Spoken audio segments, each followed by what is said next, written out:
को याद करो। सवेरे का समय कमाई के लिए बहुत बहुत अच्छा है। प्रश्न में बाबा ने पूछा, सदा सलामत रहने का आधार क्या है? सदा सलामत रहने का आधार क्या है? सदा सलामत किसे कहेंगे? सदा सलामत किसे कहेंगे? सदा सलामत रहने का आधार क्या है? सदा सलामत किसे कहेंगे? तो पहले सदा सलामत किसे कहेंगे इसका उत्तर आना चाहिए। सदा सलामत किसे कहेंगे? बहुत अच्छे से पढ़ाई करते हैं और धारणा पक्की करते हैं। सदा सलामत का मतलब क्या है? जैसे कोई एक्सीडेंट होता है, कुछ भी दुर्घटना घटती है, तो पूछते क्या है? सब कुछ सलामत है ना? पूछते हैं ना, सब कुछ सलामत है ना? छाया की पर छाया से बचे रहेंगे, वही सही सलामत है। अच्छा, आधार क्या है? आधार है बाबा की याद। अच्छा,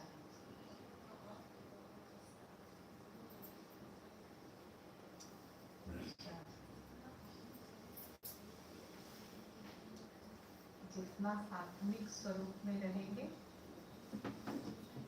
मनन चिंतन में रहेंगे, तो सलामत रहेंगे। आधार क्या है? आत्मिक स्वरूप। और क्या होगा? सलामत किसको कहेंगे?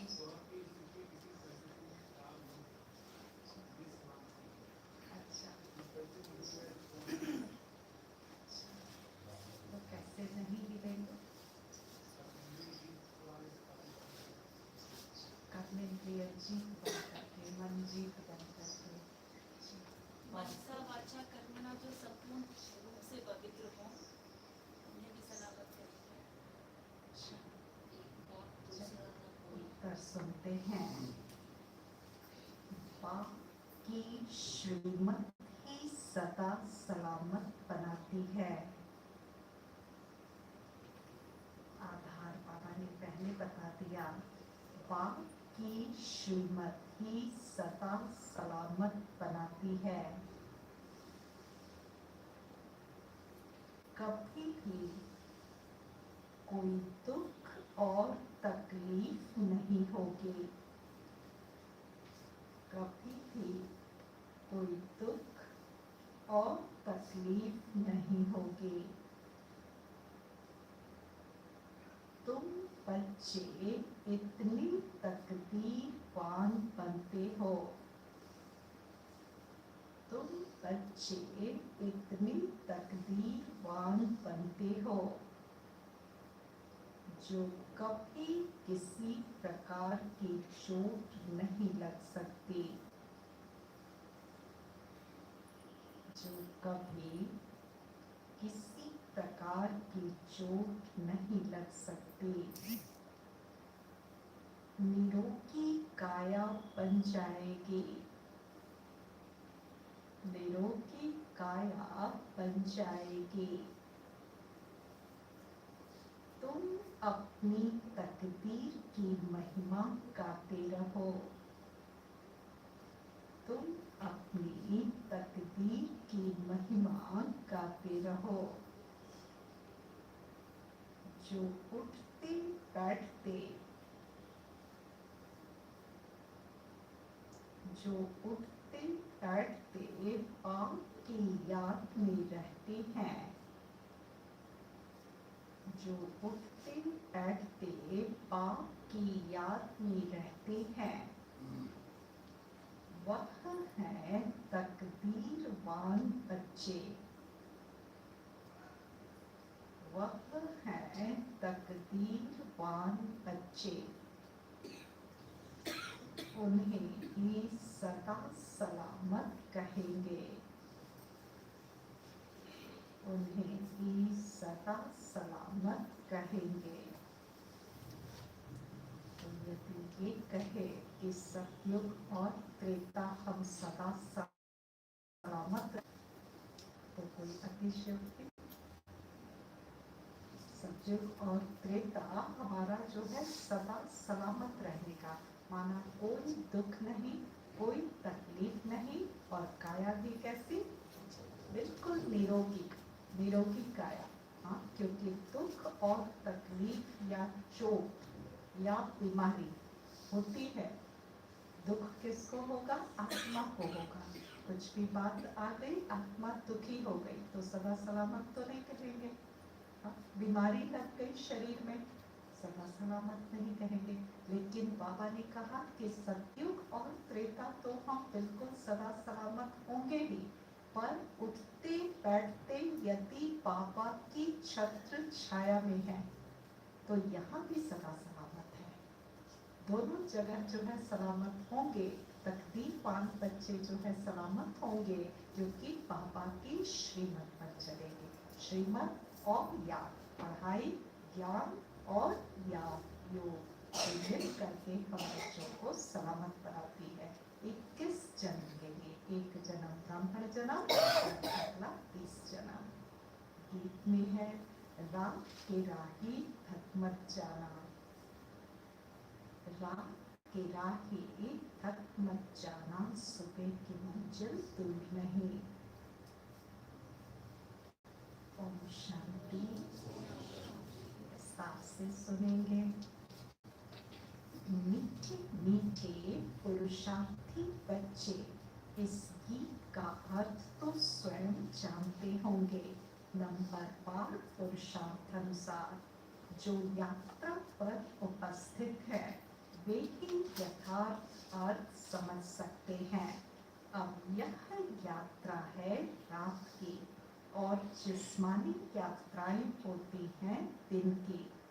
अमरनाथ, बद्रीनाथ पर जाते हैं तो दिन को सफर कर अर्थात मुसाफिरी कर रात को सो जाते हैं, और तुम बच्चों की मुसाफिरी है रात की। दिन में तो तुमको शरीर निर्वाह अर्थ काम करना पड़ता है, नौकरी पर जाते हैं और माताएं घर संभालती हैं। सबसे ज्यादा उन्नति रात को होती है, जबकि सब मनुष्य सोए हुए होते हैं। तुम्हारी उस समय बड़ी अच्छी यात्रा हो सकती है। पापा ने कहा कि बाकी यदि जिस्मानी यात्राएं करते हैं तो दिन भर यात्रा करते हैं, उसके बाद रात को थक कर सो जाते, अगले दिन फिर शुरू करते।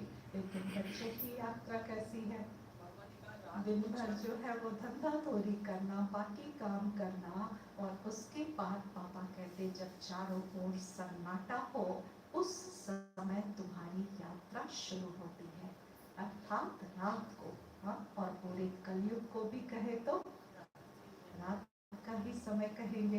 हाँ, तो इसलिए हमारी यात्रा इस कलयुग के अंत अर्थात रात और संगम का जो भोर का समय है, अमृत वेले का समय है, वहाँ से हमारी यात्रा शुरू होती। तो बाबा ने कहा कि अपने नंबर 1 पुरुषार्थ अनुसार बच्चे इस गीत का यथार्थ अर्थ समझ सकते हैं कि रात के राही का अर्थ क्या है।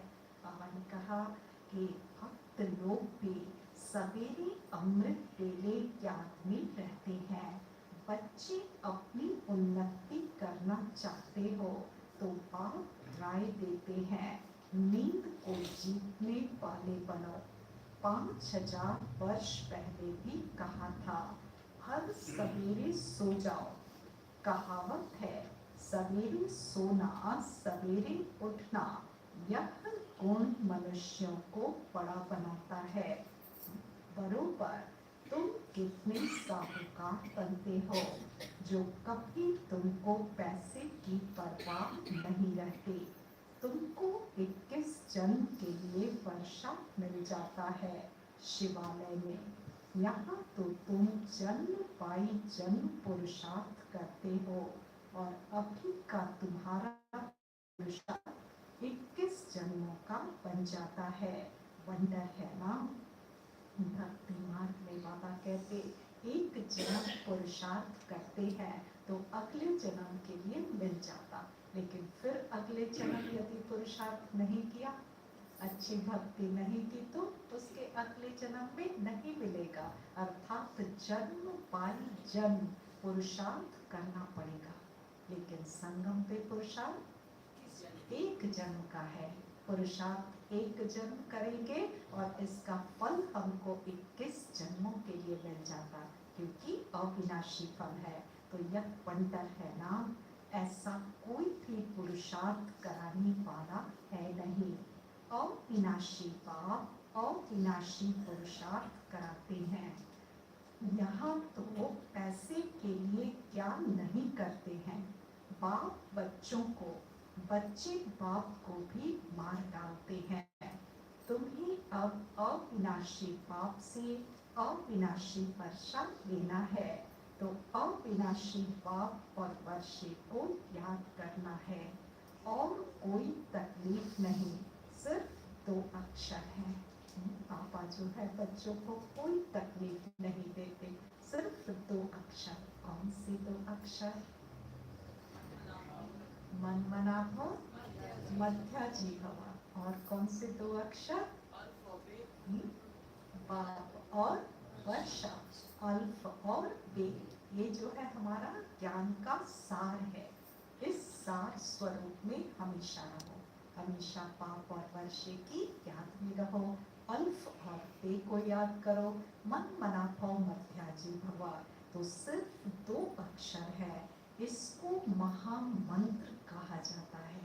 ये महामंत्र हमेशा याद रखना है। दुनिया में भी मंत्र देते हैं तो क्या कहते हैं? जपते रहो। हाँ, हमारा जो है अजपा जाप है, अर्थात बुद्धि में ये ज्ञान हमेशा घूमता रहे। इसको महामंत्र कहा जाता है। बस यह 2 अक्षर याद करने से तुमको राज तिलक मिल जाता है। अब इस याद में है बल। जितना जो याद करेंगे, योग और ज्ञान, शास्त्रों आदि के ज्ञान की यहाँ बात नहीं। 2 अक्षर याद करने के लिए कहते हैं तो फुर्सत नहीं रहती है। पापा कहते 2 अक्षर याद करो, इन्हीं 2 अक्षरों में रमण करो, तो बच्चे क्या कह देते पापा को? क्या कह देते? फुर्सत नहीं। और क्या क्या बहाने कर देते? हाँ, टाइम नहीं है, फुर्सत नहीं है, एक ही बात है। और क्या कहते बाबा को? बहुत कॉमन कंप्लेन बाबा को क्या करते हैं? याद भूल जाती है, याद नहीं रहती, याद भूल जाती है, फुर्सत नहीं। ये सारी कंप्लेन बाबा को डालते रहते। बाबा ने कहा 2 अक्षर याद करने के लिए कहते हैं तो फुर्सत नहीं रहती है। कह देते हैं हम याद नहीं कर सकते, घड़ी घड़ी भूल जाते हैं। 2 अक्षर की यात्रा नहीं कर सकते। बाबा को बहुत आश्चर्य होता है कि इतनी वंडरफुल जर्नी सिखाता है और बच्चे कहते कि 2 अक्षर की यात्रा हम नहीं कर सकते, भूल जाते हैं। तो बाबा को आश्चर्य होता। तुम लोग गीत, कविता, डायलॉग बनाते हो, याद करते हो, वास्तव में इन सब की यहाँ दरकार नहीं है। बाबा को जो दरकार है कि ज्ञान को समझ करके और मन मना भाव हो जाओ, सार स्वरूप में आ जाओ। तो बच्चे कहते कि हम याद नहीं कर सकते, फुर्सत नहीं है। तो बाबा भी कंप्लेन करते हैं, गीत इतना बनाते हो, डायलॉग बनाते हो, कविताएं बनाते हो और उनको बना करके फिर कितना रखते हो, फिर उसको याद करते हो। तो इतना करने की फुर्सत है? और मन मना हो सिर्फ मैं कहता तो इसकी फुर्सत नहीं है। बाबा का जेन्युइन कंप्लेन है, जेन्युइन कंप्लेन है ना। हाँ, बाबा कहते इसकी दरकार नहीं, गीत की, कविता की, डायलॉग की, इन सब की दरकार नहीं। यहाँ दरकार क्या है? यहाँ दरकार क्या है पता? गीत, कविता, डायलॉग याद करते हैं किस लिए? किस लिए? गाने के लिए, दूसरों को सुनाने के लिए। गाने के लिए और दूसरों को सुनाने के लिए। तो ये क्या हो गया? वॉइस में आना, आवाज में आना। गीत, डायलॉग, कविता के माध्यम से आवाज में आना हो गया। लेकिन दरकार क्या थी? साइलेंस में आना। साइलेंस में जाने की दरकार थी ना। तो बाबा ने कहा यहाँ इन सब की दरकार नहीं है, यहाँ तो चुप रहना है। क्या तुम बीज और झाड़ को नहीं समझ सकते हो? बीज को हाथ में लेने से ही सारा झाड़ सामने आ जाएगा। इसमें 4 युग और 4 वर्ण है। यह सब बुद्धि में लाना देरी नहीं लगती। 4 युगों को बुद्धि में लाना, 4 वर्णों को याद करना, चक्र फिराना, इन सब में देरी नहीं लगती। गीत, कविता बनाने में बहुत टाइम लगेगा, लेकिन इन सारी बातों को सार में आने में देरी नहीं लगती। सेकंड में स्वर्ग की बादशाही मिल जाती है। सिर्फ याद में रहना है। सेकंड में साक्षात्कार कराया जाता है।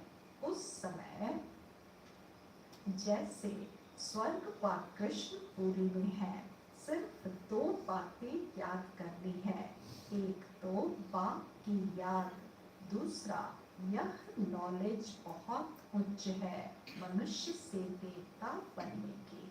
2 बातें मुख्य है, बाबा को याद करना और हमेशा ये याद रखना कि इसी श्रीमत से, बाबा के नॉलेज से हम मनुष्य से देवता बनने वाले हैं।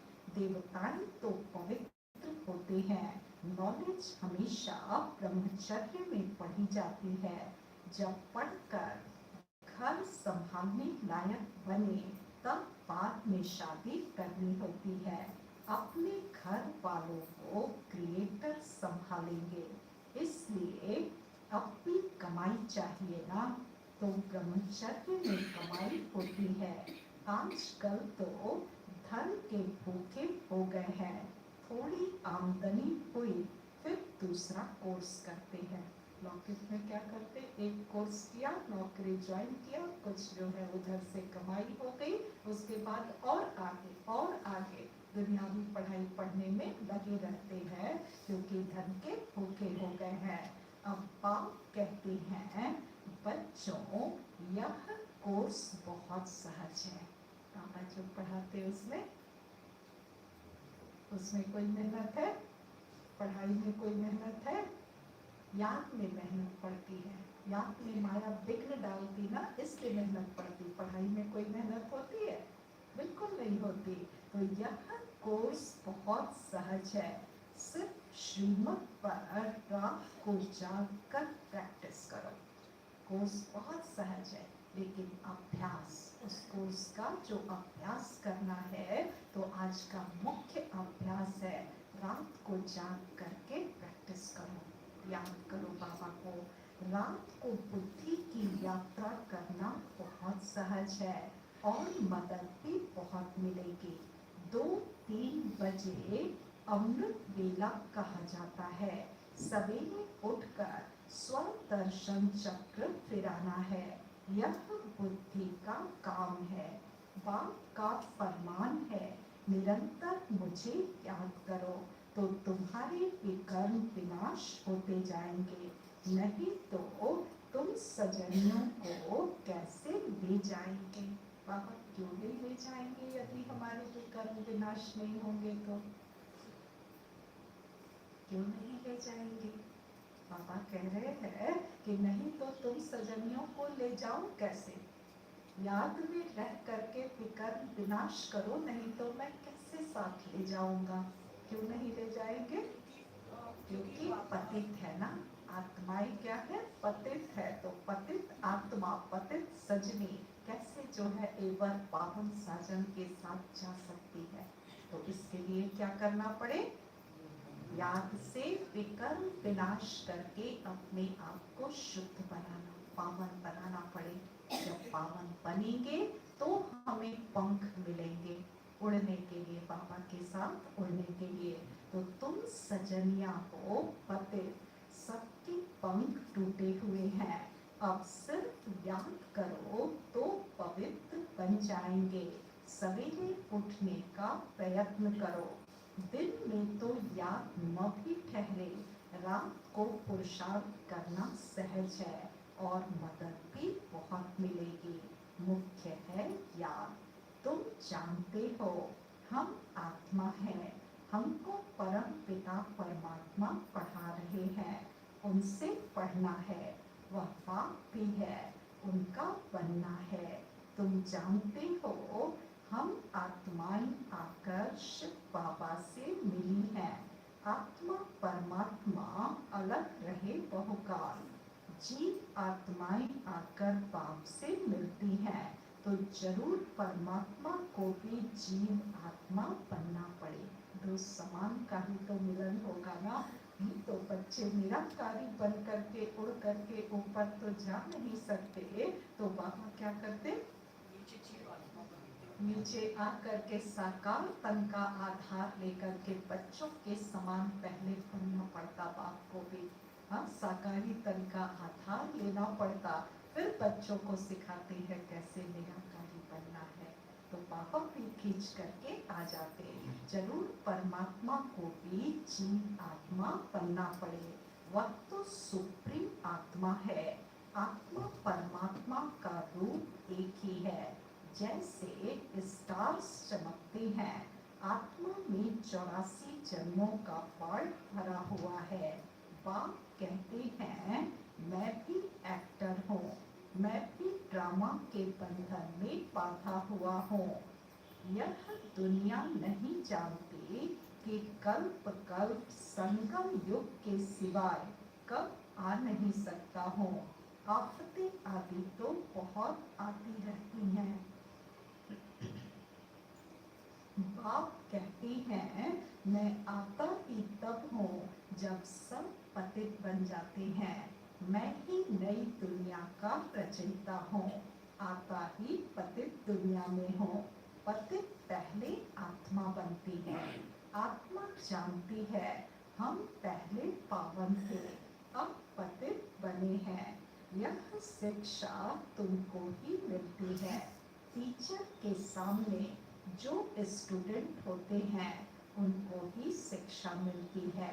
तुमको यह शिक्षा पहले पहले मिलती है। इन 5 विकारों को जीतो। जिन विकारों ने आत्मा को पहले पतित बनाया, उन्हीं विकारों को जीतने के लिए बाप टीचर बन करके बच्चों को सम्मुख बैठकर शिक्षा देते हैं।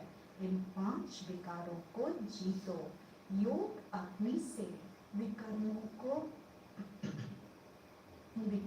को भस्म करो। इस विष अर्थात विकार ने ही तुमको कब्र दाखिल कर दिया है। इसको पॉइजन कहा जाता है। ज्ञान अमृत से तुम पवित्र बन जाते हो। बाप और वर्षी को याद करना है तो बहुत सहज ना। पहले बाबा ने कहा ये कोर्स बहुत सहज है, पढ़ाई बहुत सहज है, और बाबा और वर्षी को याद करना ये भी सहज है, ये भी सहज है। बस बाबा की श्रीमत पर चलो। पहली श्रीमत अपने को आत्मा समझो। जितना आत्म अभिमानी होने का अभ्यास करेंगे, बाप और वर्षा याद आएगा, तो ये भी सहज हो जाएगा। बाबा ने कहा बाप और वर्षी को याद करना है तो बहुत सहज। कई बच्चियां कहती हैं बाबा धारणा नहीं होती। बहुत सी बच्चियां कहते याद तो ठीक है, कोर्स भी समझ आता है, सब कुछ ठीक है, पर धारणा नहीं होती। तो धारणा नहीं होती तो प्रॉब्लम क्या है? धारणा नहीं होती तो प्रॉब्लम क्या है? मन बुद्धि को समेट नहीं पाते हैं। मन बुद्धि को समेट नहीं पाते। क्या होता है? इंद्रियां कंट्रोल में नहीं आती। अच्छा, यहाँ पॉइंट्स धारण करने की बात, जैसे पापा इतनी उच्च उच्च बातें बताते हैं तो कुछ बच्चियों को लगता है कि इतनी बातें हमें धारण नहीं होती। इतने अच्छे अच्छे पॉइंट्स बाबा देते हैं, हम धारण नहीं कर पाते। यदि धारण करते तो अच्छे से भाषण कर पाते।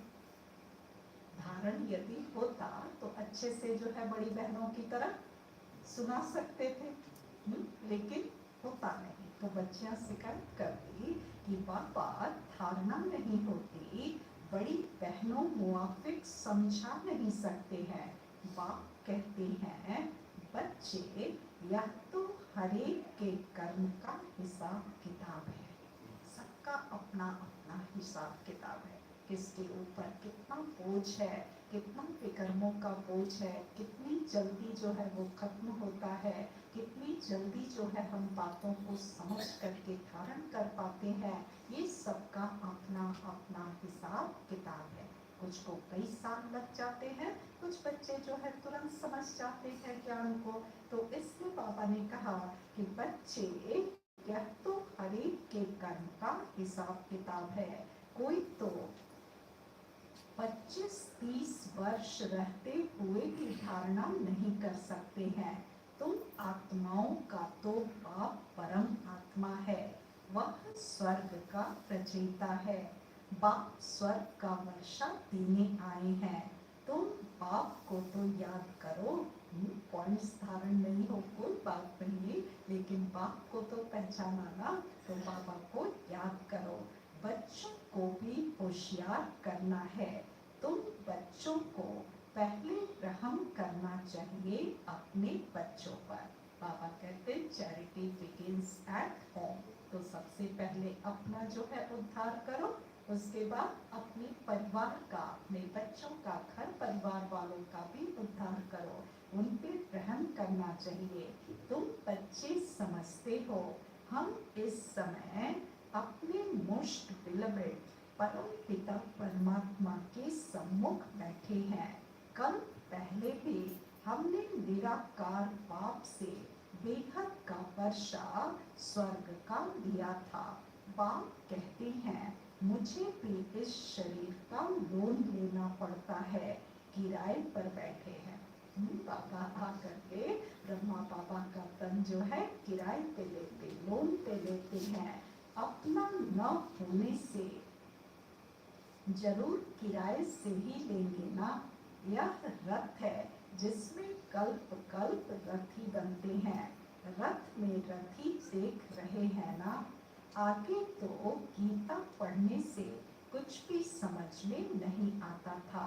कहाँ वह अर्जुन और घोड़ों का रथ बैठ दिखाया है। ब्रह्मा बाबा भी तो ऐसे ही गीता पढ़ते थे ना, कि कहाँ जो है अर्जुन को गीता सुना रहे हैं और कृष्ण जो है घोड़े पे है। ये सारी बातें जो है देखते थे तो ऐसे ही समझते थे। तुम्हारा बाप रथी है। बच्चों को कहते हैं मुझ बाप को याद करो, फिर चार्ट रखो। ऐसा साजन जो 21 जन्म सुख देते, उनको क्यों नहीं याद करेंगे। परंतु यह है गुप्त। अब बाप कहते हैं अपने को आत्मा निश्चय कर, फिर बाप की श्रीमत पर चलना है। इसमें ही माया बड़ा हैरान करती है। वह भी कम उस्ताद नहीं है, अच्छे अच्छे बच्चों को भी जीत लेती है। बाबा स्वर्ग का मालिक बनाए और माया चंडाल के जन्म में ले जावे, क्योंकि श्रीमत छोड़ देते हैं। यहाँ बच्चे जानते हैं हमको भगवान पढ़ाते हैं। तुम गॉडली स्टूडेंट हो ना। भल दूसरा भी कोर्स उठाते, फिर भी टीचर को याद करेंगे। बाप कहते हैं भल गृहस्थ व्यवहार में रहो, परंतु सदा सुखी बनने के लिए साथ में दूसरा कोर्स उठाओ।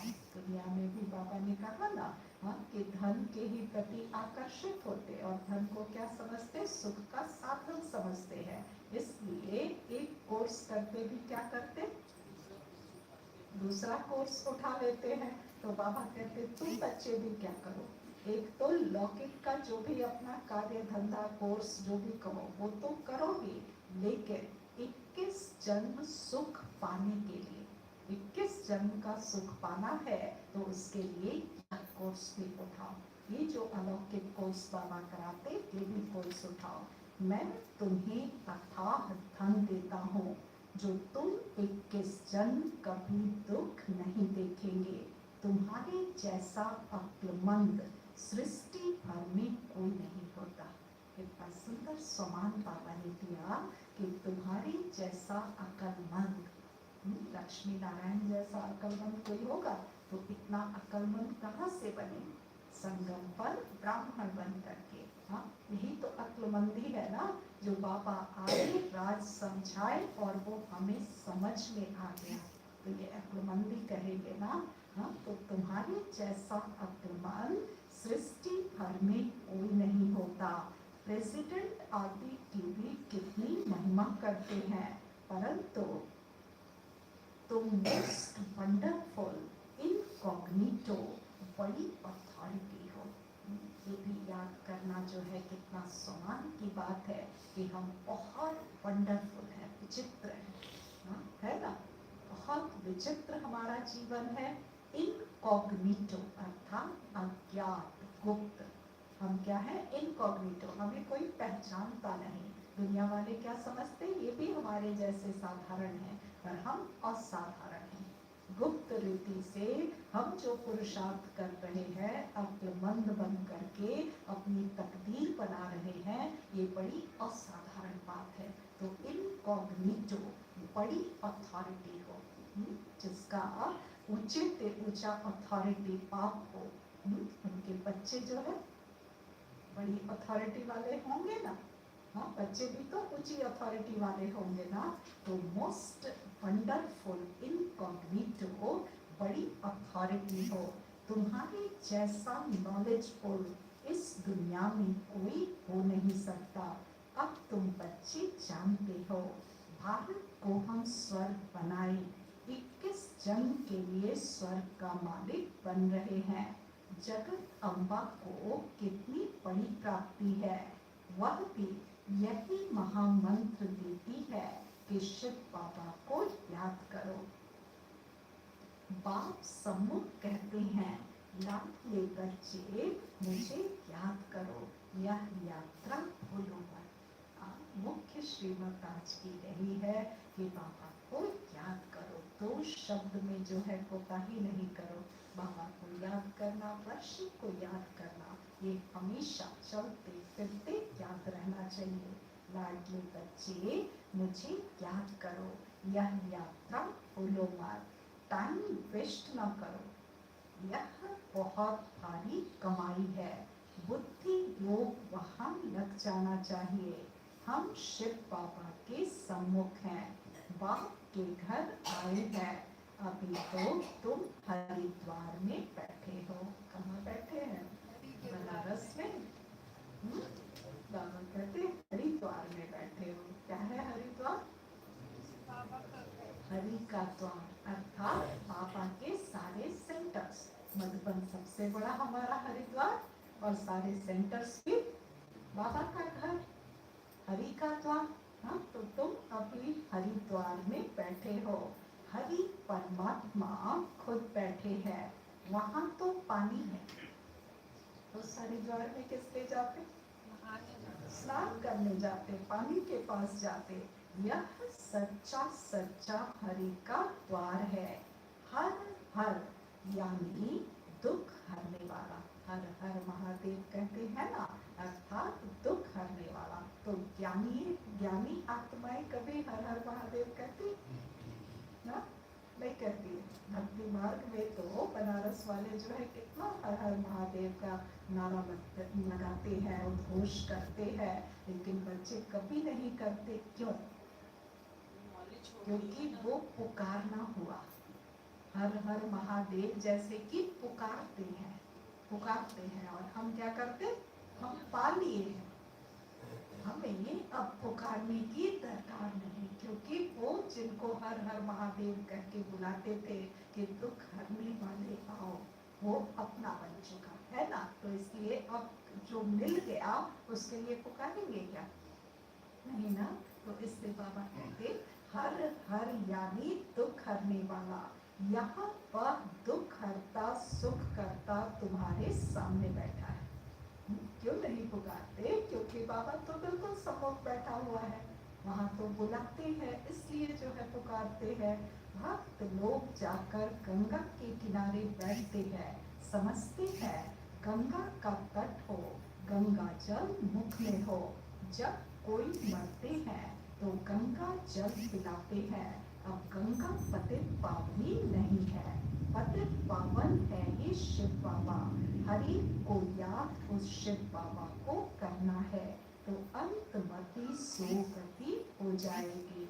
ऐसे नहीं पिछाड़ी में कोई बैठ कहेंगे शिव बाबा को याद करो। ये भी बड़ी पुण्य राज बाबा ने समझाया है कि कभी नहीं सोचना कि जब जो है हमारा शरीर छूटने लगेगा उस समय कोई ना कोई हमें याद तो दिला ही देगा कि शिव बाबा को याद करो। ऐसा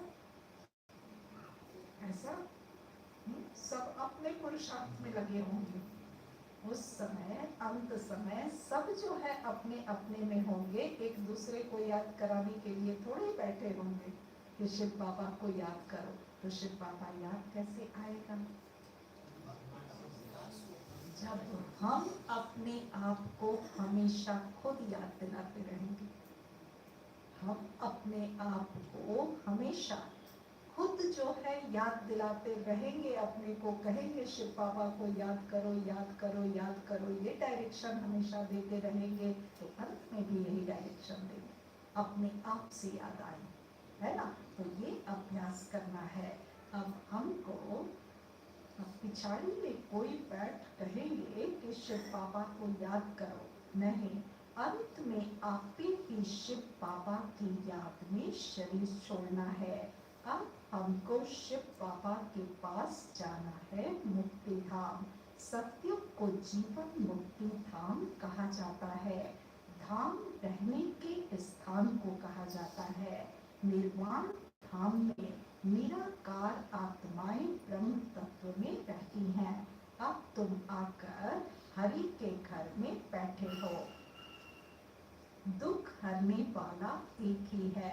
अब तुम बच्चों को शिव बाबा और उनका स्वीट होम याद आएगा। बाबा आए हैं अपने घर ले चलने। अब शिव बाबा के स्वीट होम को याद करना है। यहाँ तो कोई स्वीट है नहीं, यहाँ ना कोई व्यक्ति स्वीट है, ना वस्तु स्वीट है, और ना ही कोई घर स्वीट है ना। तो किसको याद करो? शिव बाबा मीठा और दूसरा उनका घर मीठा, है ना। तो ये दोनों को याद करो।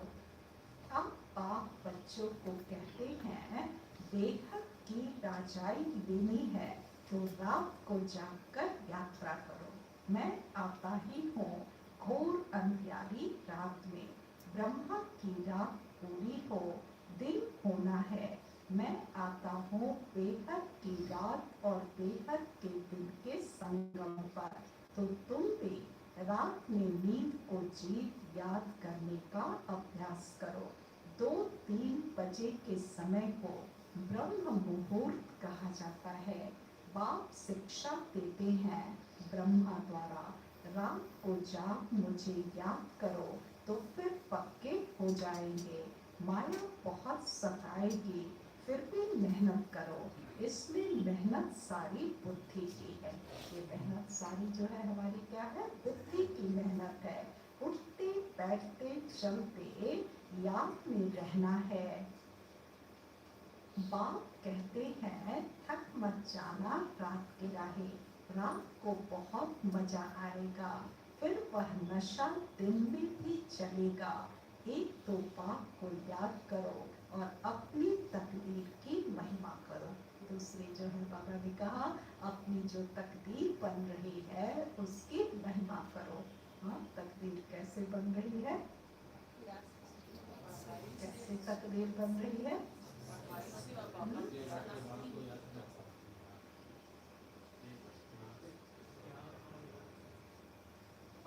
तकदीर कैसे बन रही है? सलामत हो, बड़ा जल्दी भूल जाते हैं सब। सलामती में, सलामत बाबा की बात कैसे तकदीर बनेगी? हम सलामत बन रहे हैं। जो उठते बैठते बाबा ये भी अच्छा है, प्रेजेंट में ही सब जीते हैं, पास्ट को भूलते जाते हैं। हाँ, कल का जो है भूल गए कि तकदीर कैसे बनी थी। कैसे बन रही थी तकदीर? सभी गुणों और शक्तियों के स्वरूप और स्वरूप की अनुभूति, शक्तियों में खो जाने से, लवलीन हो जाने से सबकी तकदीर बन रही थी। तो वो कल के लिए पॉइंट था ना। हाँ? सबको जोड़िए, पूरी मुरली इन कंटिन्यूटी है, इन कंटिन्यूटी, कंटिन्यूअस है। ऐसा नहीं है वो कल का पुरुषार्थ कल का था, आज का जो है आज का धारणा का पॉइंट अलग। सब कनेक्शन में है ना, आत्मा के ही कनेक्शन में तो सारी बातें कही जा रही है ना आत्म उन्नति के लिए। तो पॉइंट्स भूलना नहीं है, पॉइंट्स को याद रखना है। कैसे हमारी तकदीर बनेगी? गुणों और शक्तियों, आत्मा के जितने गुण और शक्तियां हैं, परमात्मा के जो गुण और शक्तियां हैं, उसमें खो जाने से, उसमें खो जाने से, लवलीन हो जाने से हमारी तकदीर बन जाएगी। तो इसलिए बाबा ने क्या कहा? माया बहुत सताएगी, फिर भी मेहनत करो। इसमें मेहनत सारी बुद्धि की है। उठते बैठते चलते याद में रहना है। बाप कहते हैं थक मत जाना रात के राही, रात को बहुत मजा आएगा, फिर वह नशा दिन में भी चलेगा। एक तो बाप को याद करो और अपनी तकदीर की महिमा करो। और सबकी तकदीरें फूटी हुई हैं, लेकिन ये अपने थॉट्स में, अपने जेहन में कभी नहीं लाना कि सबकी तकदीर फूटी हुई है। वो ऑटोमेटिक है, वो अंडरस्टूड है कि जो अपनी आत्मा के गुण और शक्ति में लवलीन नहीं होगा, उनकी तकदीर फूटी हुई है। तो कभी ये नहीं सोचना है कि बाकी लोगों की तकदीर फूटी हुई है, हमारी नहीं। अपनी महिमा करनी, सिर्फ अपने तकदीर की महिमा करनी है। कंपैरिजन नहीं करना है, कंपेयर नहीं करना है। नहीं तो तुलना करने से क्या प्रॉब्लम होगी? तुलना करने से क्या दिक्कत आ जाएगी? फिर उनके अवगुण हमें दिखने लगेंगे।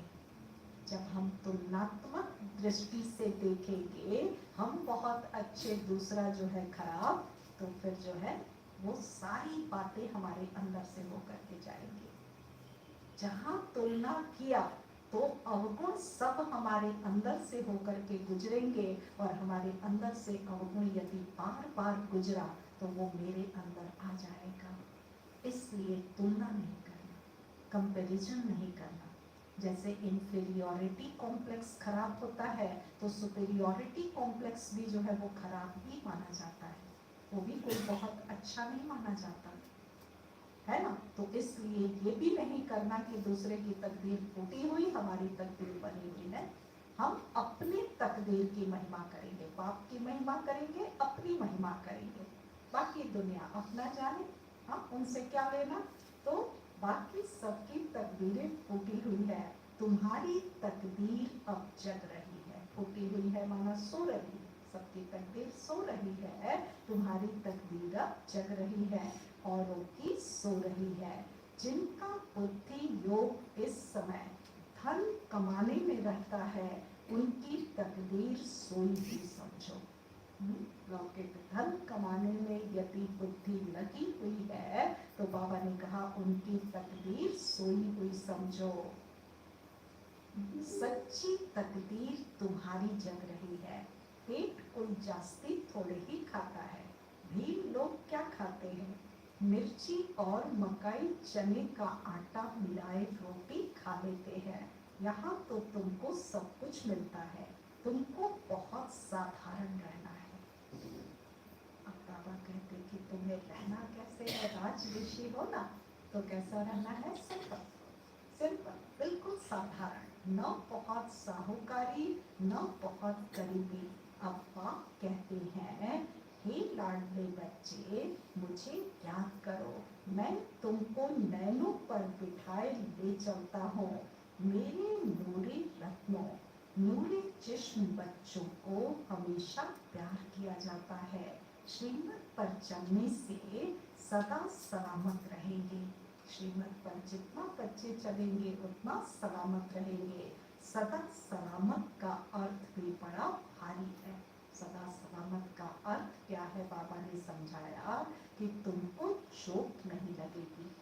सदा सलामत रहेंगे माना कोई चोट नहीं लगेगा, कोई दुख नहीं पहुंचेगा, है ना। तो तुमको चोट नहीं लगेगी, कोई तकलीफ नहीं होगी, इतना तुमको सदा सलामत बनाता हूँ। निरोगी काया रहेगी, न काम की ताकत है।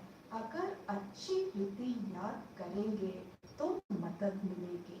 जिन्होंने कल पहले पुरुषार्थ कर अपनी प्रारब्ध बनाई है, साक्षी हो देख रहे हैं, यह अपने को इंश्योर करते हैं।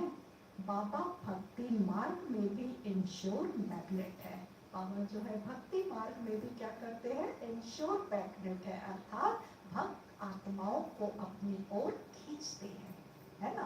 तो यहाँ क्या बच्चों को नहीं खींचेंगे? हाँ, बाबा तो चुंबक है ना। तो यहाँ भी हम बच्चों को इंश्योर कराते हैं। बाबा भक्ति मार्ग में भी इंश्योर मैग्नेट है। ईश्वर अर्थ निकालते हैं, गरीबों को गुप्त दान देते हैं। कोई को शादी करानी होती है तो गुप्त दे आते हैं। गुप्त दान का फल भी ऐसे मिलता है। शो करने से उनकी ताकत आधी हो जाती है।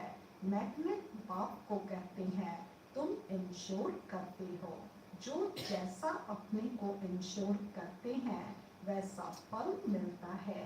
पाप करते हैं तो उसका दंड मिल जाता है। पुण्य का फल अच्छा मिलता है। वह होते हैं हक के फिलॉन्थ्रोपिस्ट। कमाई में से 8 आना 4 आना भी निकालते हैं। अब तो तुमको कंप्लीट फिलॉन्थ्रोपिस्ट बनना है। वहाँ तो हद के फिलॉन्थ्रोपिस्ट बनते हैं, दानी बनते हैं। बच्चों को क्या बनना है? महादानी बनना है। हाँ, बेहद का फिलॉन्थ्रोपिस्ट, कंप्लीट फिलॉन्थ्रोपिस्ट बनना है। फुल इंश्योर कर देना है। देखो, मम्मा ने सिर्फ तन और मन इंश्योर किया। कन्याओं के पास तो धन होता ही नहीं, उन्हों को यह ख्याल नहीं रखना है। वह फिर तन मन से सेवा कर रही है, इसलिए कन्याएं बहुत प्यारी लगती हैं।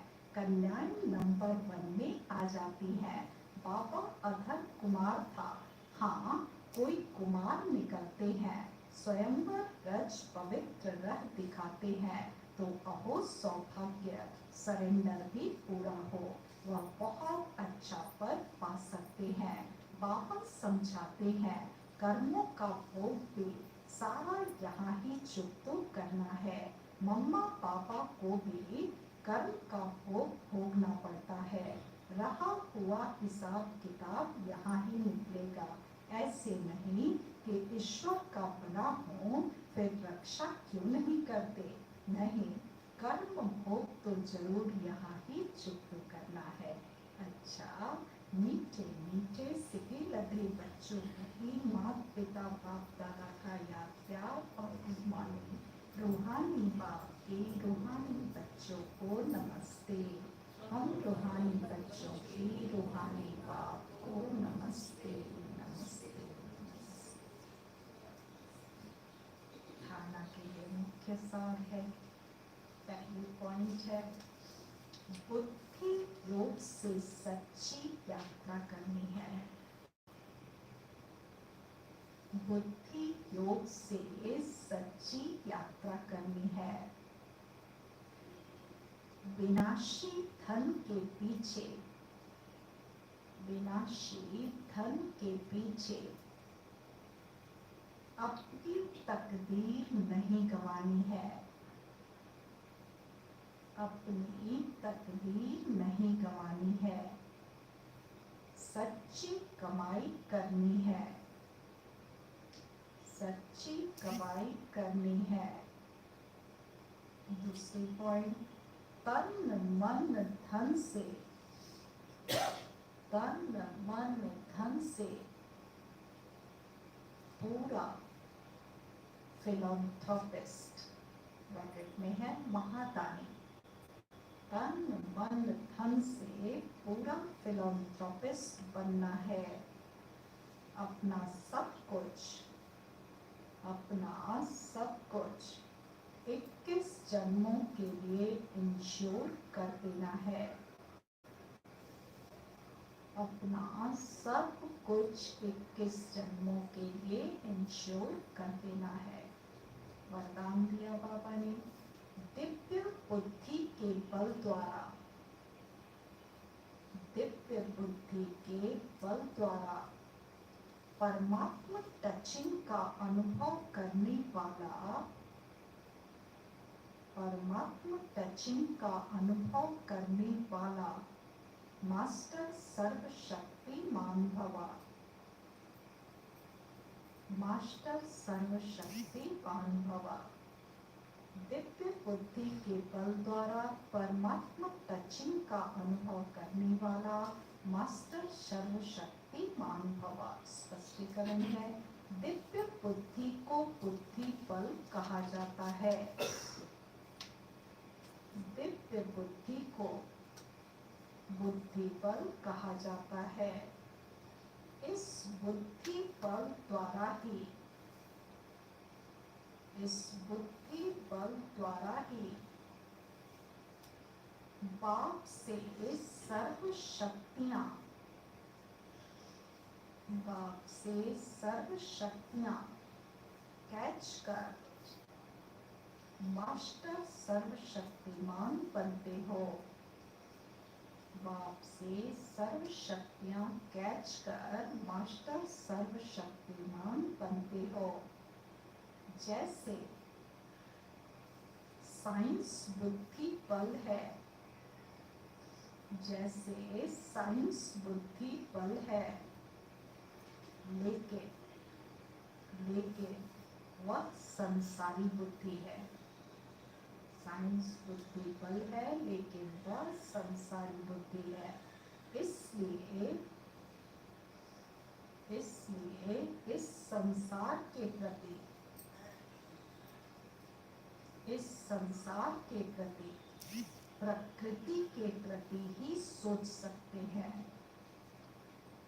प्रकृति के प्रति ही सोच सकते हैं। आपके पास दिव्य बुद्धि का बल है। आपके पास दिव्य बुद्धि का बल है जो परमात्मा प्राप्ति की अनुभूति कराता है, जो परमात्मा प्राप्ति की अनुभूति कराता है। दिव्य बुद्धि द्वारा, दिव्य बुद्धि द्वारा हर कर्म में, हर कर्म में परमात्मा प्योर टचिंग का अनुभव कर, परमात्मा प्योर टचिंग का अनुभव कर सफलता का अनुभव कर सकते हो। सफलता का अनुभव कर सकते हो। दिव्य बुद्धि के बल से माया के वार को हार खिला सकते हो। दिव्य बुद्धि के बल से माया के वार को हार खिला सकते हो। स्लोगन है, मास्टर ज्ञान सूर्यवान सर्व को ज्ञान की लाइट देने वाले ही। मास्टर ज्ञान सूर्यवान सर्व को ज्ञान की लाइट देने वाले ही सच्चे सेवाधारी हैं। मास्टर ज्ञान सूर्यवान सर्व को ज्ञान की लाइट देने वाले ही सच्चे सेवाधारी हैं। संदेश है कि इस मास की सभी मुरलियां ईश्वरीय महावाक्य निराकार परमात्मा शिव ने ब्रह्मा मुख कमल से अपने ब्रह्मा वत्सों अर्थात ब्रह्मा कुमार एवं ब्रह्मा कुमारियों के सम्मुख 18/1/1969 से पहले उच्चारण की थी।